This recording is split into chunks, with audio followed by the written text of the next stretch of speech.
জাতীয় সংসদে বাগেরহাট জেলার ৪টি আসনের মধ্যে একটি আসন কমিয়ে ৩টি করার প্রাথমিক সিদ্ধান্তের প্রতিবাদে বিক্ষোভ মিছিল ও সমাবেশ করেছে সর্বদলীয় সংগ্রাম কমিটি।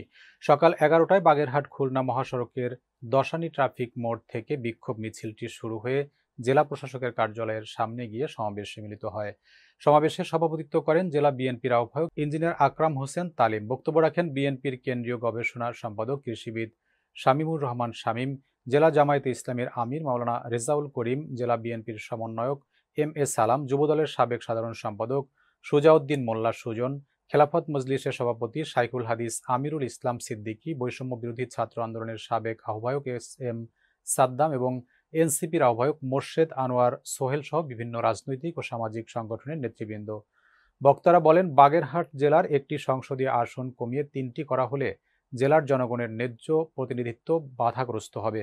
তারা অবিলম্বে নির্বাচন কমিশনের প্রাথমিক সিদ্ধান্ত থেকে সরে আসার আহ্বান জানান। বক্তারা হুঁশিয়ারি উচ্চারণ করে বলেন, দাবি মানা না হলে আগামীতে বৃহত্তর আন্দোলনের মাধ্যমে বাগেরহাট অচল করে দেওয়ার মতো কর্মসূচি ঘোষণা করা হবে।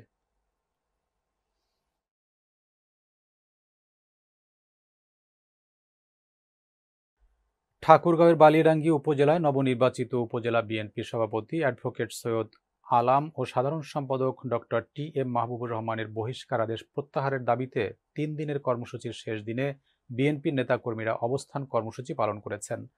তারা বহিষ্কারের বিষয়টি খতিয়ে দেখার জন্য তদন্ত কমিটি গঠনের দাবি জানান। সকাল 11:30টায় উপজেলা বিএনপির কার্যালয় থেকে র্যালি শুরু হয়ে চৌরাস্তার কেন্দ্রীয় শহীদ মিনারে গিয়ে শেষ হয়ে অবস্থান কর্মসূচি।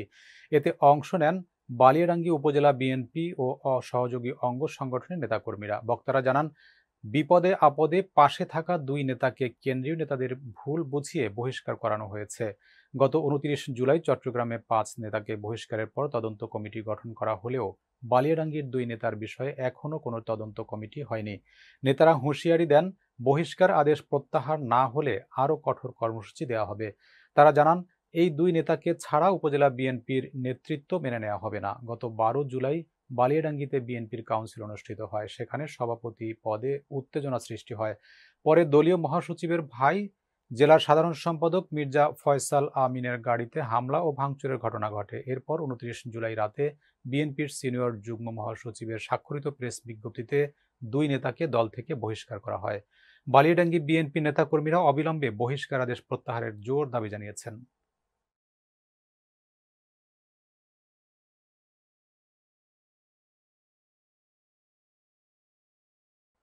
কুমিল্লা থেকে প্রকাশিত জনপ্রিয় স্থানীয় দৈনিক ডাক প্রতিদিন পত্রিকার ১ যুগ পূর্তি উদযাপন হয়েছে উৎসবমুখর আয়োজনে। শনিবার সকালে কুমিল্লা নগরীর ধর্মসাগর পাড়ের নজরুল ইনস্টিটিউট কেন্দ্রে অনুষ্ঠিত হয় এ বিশেষ অনুষ্ঠান। বক্তারা বলেন, কেবল সংবাদ পরিবেশন নয়, ডাক প্রতিদিন ১ যুগ ধরে সামাজিক সচেতনতার আলো ছড়িয়ে আসছে। সত্য প্রকাশে দায়িত্বশীল এই স্লোগান ধারণ করে ১২ বছর ধরে আপোষহীনভাবে বস্তুনিষ্ঠ ও অসাম্প্রদায়িক সাংবাদিকতার ভূমিকা রেখে চলেছে এ পত্রিকা। অনুষ্ঠানের শুরুতেই পত্রিকার সম্পাদক অধ্যক্ষ মোহাম্মদ শফিকুর রহমান শুভেচ্ছা বক্তব্য দেন। এরপর প্রধান সম্পাদক মোহাম্মদ আতিকুর রহমান পত্রিকাটির ১২ বছরের কর্মযজ্ঞ তুলে ধরেন। সঞ্চালনায় ছিলেন ইসরাত জাহান মিতু ও উম্মে সুমাইয়া তামান্না। অনুষ্ঠানে বক্তব্য রাখেন বিএনপির জাতীয় নির্বাহী কমিটির সদস্য মামুনুর রশিদ মামুন, কুমিল্লা জেলা প্রশাসনের এনডিসি ফরিদুল ইসলাম, কুমিল্লার বিভিন্ন রাজনৈতিক, সাংবাদিক ও সামাজিক সংগঠনের নেতৃবৃন্দ।